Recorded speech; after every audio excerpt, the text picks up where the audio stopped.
جی اس وقت آپ یہ خوبصورت نظارے جو دیکھ رہے ہیں یہ وادی نیلم کا معروف تفریحی مقام کنڈل شاہی ہے، اور یہ جو واٹر فال آپ دیکھ رہے ہیں جو اس وقت بہت ہی خوبصورتی کے ساتھ بہہ رہی ہے، یہ ٹرائبیوٹری ہے، یعنی کہ یہ معاون دریا ہے دریائے نیلم کا۔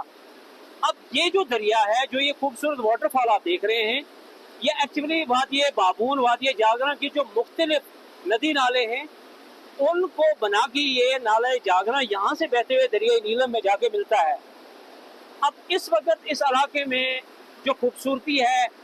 جو یہاں پہ سیاح لوگ آ کے اس نیچرل بیوٹی کو انجوائے کر رہے ہیں کہ وہ ہم الفاظ میں بیان نہیں کر سکتے ہیں، تاہم ہم کوشش کریں گے کہ اس کے جو سراؤنڈنگ ایریاز ہیں وہاں پہ جو لش گرین فارسٹ ہے اور اس کے ساتھ ساتھ لائٹنگ کا پراپر انتظام کیا گیا ہے،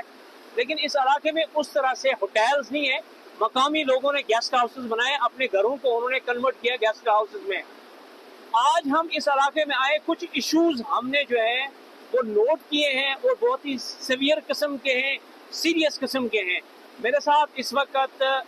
farmer additional chief secretary general Farhat Ali Mir صاحب ہیں، ان سے ہم بات کرتے ہیں کہ ایک تو وہ اس نیچرل بیوٹی کے بارے میں جو ایک آئی کیچنگ ویو ہے اس کنڈل شاہی فال کا، یعنی کہ اٹ سیمز لائک نیاگرا فال، لیکن اس طرح کی لائٹنگ یہاں پہ نہیں ہے، اس طرح کا یہاں پہ انتظام مجھے نظر نہیں آیا ہے۔ اب ہم فرد صاحب سے پوچھیں گے کہ اس کو مزید اٹریکٹیو بنانے کے لیے تاکہ ایک نیشنل لیول کا ٹورسٹ اسپاٹ بنے، سر بتائیے گا کہ آپ کیا سمجھتے ہیں کہ اس کو ہم مزید اٹریکٹیو بنانے کے لیے کیا کچھ کر سکتے ہیں؟ بات یہ ہے کہ یہ جو نیاگرا فال کی ریفلیکشن دے رہی ہے، یہ قدرت نے ہمیں ایک تحفہ دیا ہے۔ اس کو ڈیولپ کرنے کے لیے گورنمنٹ بھی کو چاہیے کہ وہ باقاعدہ اس کا پلان کریں، اور یہ سراؤنڈنگ میں اس کا ایریا ہے اس کو فال کے ویو کو زیادہ متاثر کن بنانے کے لیے اور سیاحوں کی آمد اور ان کی گنجائش کو سامنے رکھتے ہوئے اس کے اندر ٹریفک کا انتظام اور باقی جو اس کی سائٹ سینگ کا جو انتظام جو ہے وہ کیا جائے، اس میں کوئی ڈیولپمنٹ کی جائے، اور بالکل اس کو اگنور کرنا جو ہے وہ بڑی میں سمجھتا ہوں کہ سیاحوں کے ساتھ زیادتی ہے۔ اچھا سر مجھے یہ بتائیے گا کہ یہاں پہ ایک چیز ہم نے نوٹس کی ہے کہ ٹریفک پولیس جو ہے وہ کہیں نظر نہیں آئی، یہاں پہ بھی گاڑیاں پھنسی ہوئی تھی جو برج ہے اس کے ساتھ، اور اس کے علاوہ آگے ایک اڈا قائم کیا گیا ہے جو سوات میں گزشتہ دنوں دریائے سوات میں ایک واقعہ پیش آیا ہے، اور وہاں 2-3 فیملیز کے جو لوگ ہیں وہ بہہ گئے ہیں۔ تو کیا ہم اس علاقے کو محفوظ بنانے کے لیے ڈسٹرکٹ ایڈمنسٹریشن کو یہ کہہ سکتے ہیں کہ وہ اس واٹر فال کے ساتھ ساتھ جو اس کے ایڈجوائننگ ایریاز ہیں، کچھ ہوٹلز ہیں اور ساتھ ایک اڈا بنایا ہے for the protection of the tourist, تو اس بارے میں آپ کیا تجاویز دینا چاہتے ہیں ایڈمنسٹریشن کو؟ جی بالکل، یہ آپ نے دیکھا ہوگا کہ نالا کے بیڈ میں جو ٹریفک کے لیے جو اڈا بنایا گیا ہے وہ کسی طرح بھی محفوظ نہیں ہے۔ تو ڈپٹی کمشنر نیلم اور ڈسٹرکٹ ایڈمنسٹریشن نیلم جو ہے ان کو چاہیے کہ فوری طور پر وزٹ کر کے اس جو ٹریفک کا اپنا فلو ہے اس کو محفوظ بنانے کے لیے مناسب جگہ کا تعین کریں، اور محفوظ جگہ کا تعین کریں، اور ساتھ ساتھ جو ہے وہ لوگوں کی جان و مال، سیاحوں کی جو ان کی جان کی حفاظت کے لیے مناسب اقدامات کیے جائیں۔ اچھا سر یہ مجھے بتائیے گا کہ اس جاگرا نالے پہ دو جو ہائیڈل پاور پروجیکٹ جو ہیں، ایک تو مکمل ہو چکا ہے، دوسرا نیت کمپلیشن ہے، اور تیسرا جو وہ بننے والا ہے، تو یہ بھی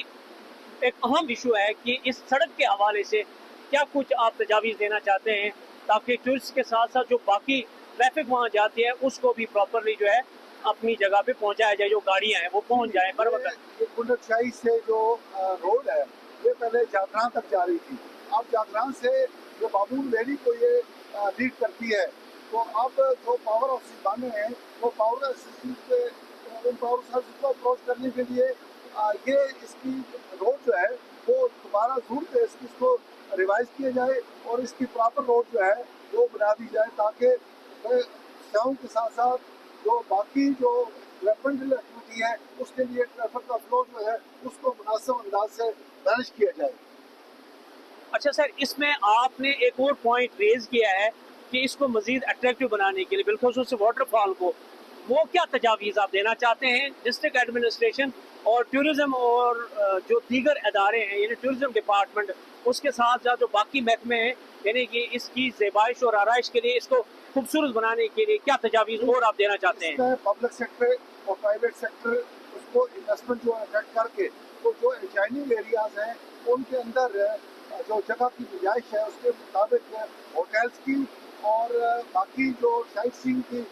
سائٹس جو ہے ان کو ڈیولپ کر کے تاکہ اس کو محفوظ اٹریکٹیو اور دیکھیں نیاگرا کی طرح اس کو لائٹنگ کے ذریعے زیادہ اٹریکٹیو بنا سکتا ہے اور یہ ساؤنڈ کے لیے اور اس کا فلو بھی بڑھایا جا سکتا ہے اور سیاحوں کے لیے اس کو زیادہ جو ہے وہ زیادہ اٹریکٹیو بنایا جا سکتا ہے۔ جی جس طرح آپ نے سنا کہ ہمارے ساتھ جو مہمان تھے additional chief secretary general retired Farhat Ali Mir صاحب اور انہوں نے بہت ہی خوبصورت انداز میں ان نکات کو سامنے لایا جو ایڈمنسٹریشن کو ایڈریس کرنے چاہیے تاکہ یہاں پہ جو لوگ آئیں جو سیاح آئیں جو ٹورسٹ آئیں ایک تو ان کی سیفٹی اور سیکیورٹی کو انشور کیا جائے، دوسرا یہ ہے کہ دن کے ساتھ ساتھ شام کو بھی یہاں پہ کافی تعداد ہوتی ہے ٹورسٹ حضرات کی اور سیاحوں کی، لیکن اس واٹر فال کو مزید اٹریکٹیو بنانے کے لیے اس کو پرکشش بنانے کے لیے یہاں پہ ایک پراپر لائٹنگ کا انتظام ہونا چاہیے۔ میرے خیال میں یہ جو جگہ ہے اگر اس کو پراپرلی دیکھا جائے ٹورزم ڈپارٹمنٹ ڈسٹرکٹ ایڈمنسٹریشن نیلم اور دیگر جو ادارے ایون کہ اگر گورنمنٹ کے پاس ریسورسز نہیں ہیں تو وہ پرائیویٹ سیکٹر میں جنریٹ کر کے اس خوبصورت شہکار کو اس خوبصورت واٹر فال کو میں سمجھتا ہوں کہ یہ پاکستان کا چہرہ بن سکتی ہے، یہ ایک ایسا ٹورسٹ اسپاٹ بن سکتا ہے۔ مجھے لگ رہا ہے کہ پاکستان کے شہروں سے ہٹ کے باہر سے بھی لوگ آ سکتے ہیں، یورپ سے بھی آ سکتے ہیں، امریکہ سے بھی آ سکتے ہیں اور اس کے ساتھ ساتھ ایک بڑی تعداد جو پاکستانیوں اور آزاد کشمیر کے لوگوں کی یورپ امریکہ مڈل ایسٹ اور باقی جگہوں پہ ہے اور اس جگہ کو یعنی کہ آئی تھنک سو کہ اگر ہوٹلنگ کو اور بہتر کیا جائے یہاں پہ لائٹنگ کا انتظام ہو اور سب سے عام نقطہ جو سوات میں واقعہ پیش آیا ہے اس کے بعد سیفٹی اور سیکیورٹی کے میجرز کو سیریسلی ایڈریس کرنے کی ضرورت ہے۔ ایک اور ویلاگ کے ساتھ نئے ڈیسٹینیشن پہ ہم آپ سے مخاطب ہوں گے اور آزاد کشمیر اور پاکستان کے ان خوبصورت مقامات کو ہم آپ کو دکھاتے رہیں گے۔ تب تک کے لیے اجازت دیجیے گا، اللہ حافظ۔